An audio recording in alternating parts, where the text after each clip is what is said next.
معلومات زمونږ د نادیا ګل په اړه دي. نادیا ګل سره په شپږو کسانو دغه شانتې غلط کار په زور باندې وکړو. عزتمن د دې اړ څه نه ته دا هیله وکړم چې زموږ په دې چینل کې نوي حتما زموږ دا چینل ته سبسکرایب کړئ او خوا کې سره د ټالۍ نشان ووهئ چې ښایي یوه نوي معلوماتي ویډیو تاسو ته په اسانۍ باندې در ورسېږي. عزتمن نادیا ګل شپږو کسانو دغه شانتې په چکر باندې بوتله. عزتمن دې شپږو کسانو په چکر باندې بوتله او په دې باندې بوتله چې راځه ته به موږ سره تکې ګانې وایي او تا ته به موږ دومره پیسې درکړو.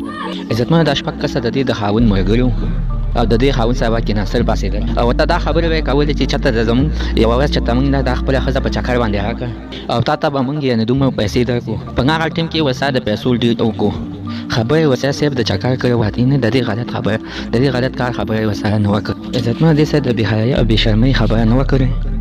دې سره صرف د ګانو او د چکر خبره کړې وه. خو عزتمنو چې څه ټایم کې یې ګانې او چکر هر یو شی چې ختم کړو او اخرني مرحلو ته شول او د شپې نیمه شپه شوه او دوی خستره شول، نو دوی دې ټایم کې ډوډۍ تیاره کړله. ډوډۍ سره یې ورسره یو پیپسي کېښودله او په دغه پیپسي کې دوی نشه ګډه کړې وه. خو اوس دې نادیا ګل ته دا پته نشته چې دوی ما سره دغه شانتې غلط کار نه کوي، یعنې غلط کار کوي.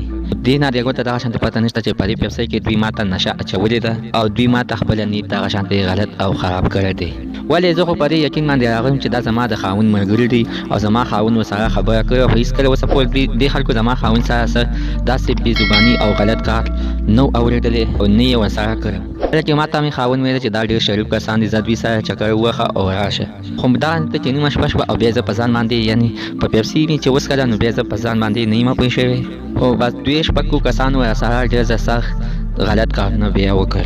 دا ما ته داسې پته ولګېده چې سهار پورې باندې دا کسان لګیا وو. نو چې سهار چې زه پاڅېدم او په هوش کې چې راغلم نو یعنې زما یو اندام ډېر سخت دردونه کول. زه پوه شوم چې دې کسانو ما سره زنا وکړه او غلط کارونه یې راسره کړي دي.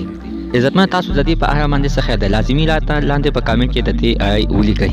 عزتمن کو چې زموږ په دې چینل کې نوی وي حتما زموږ دا چینل د سره سبسکرایب کړئ او خوا کې ورسره د ټالۍ نشان ووهئ چې ښایي یو نوي معلوماتي ویډیو تاسو ته په اسانۍ باندې در ورسېږي.